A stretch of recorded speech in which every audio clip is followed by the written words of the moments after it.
Ako bro, pwede ba may maitagdag? Sige bro, sige bro.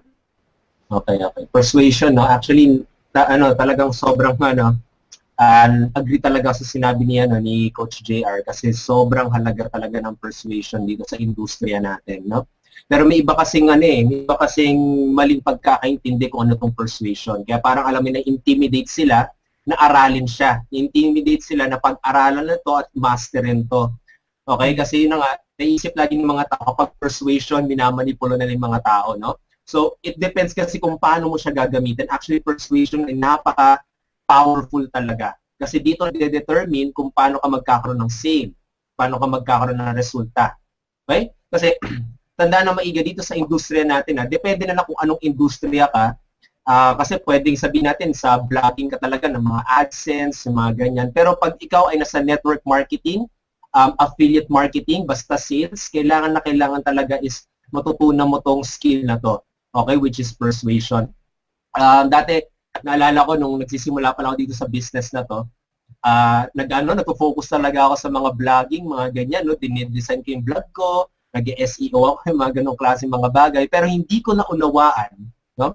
Medyo na-late na nga sa totoo lang, kaya tumagal yung resulta ko eh. Kaya tumagal ako magkaroon ng resulta kasi hindi ko naunawaan na sa industriya na to ay yung pera nakikitain mo ay manggagaling sa ibang tao. Okay? Yung pera nakikitain mo ay manggagaling sa prospect na kausap mo. Kaya dapat, kung yun yung mindset mo, no, kapag doon nanggagaling yung income mo, of course, it's the best way para matutunan mo paano kumausap ng prospect, no?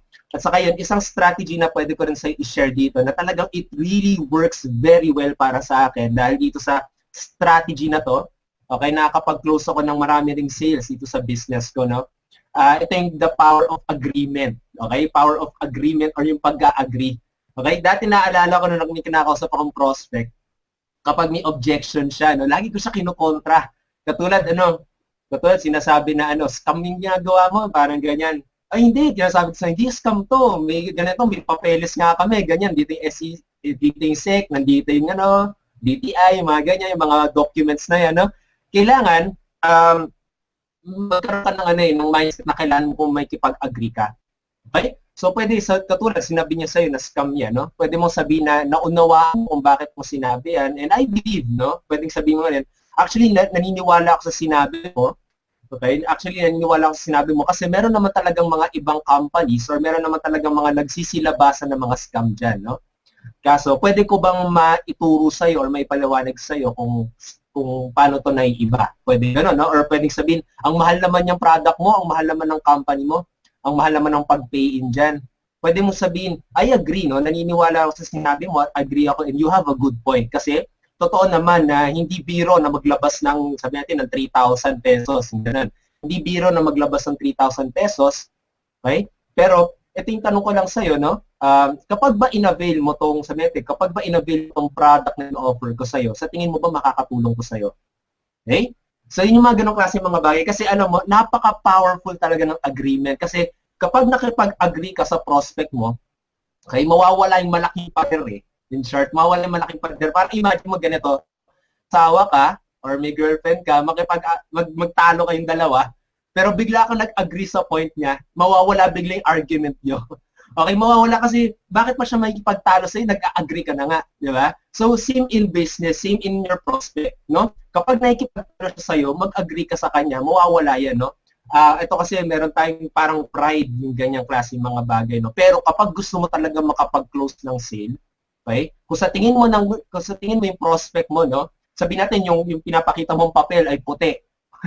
Gusto niya ipaglaban na black yan. Gusto niya ipaglaban na itim yung papel na pinapakita mo sa kanya. Okay? Kung gusto ma-close yung sale mo, okay? Kung gusto mo talagang magkaroon ng resulta sa business mo, kailangan magkaroon ka ng mindset, mag-agree ka sa mindset ng prospect mo. Pero, hindi naman totally na dapat mag-agree ka sa lahat na sinasabi niya, no?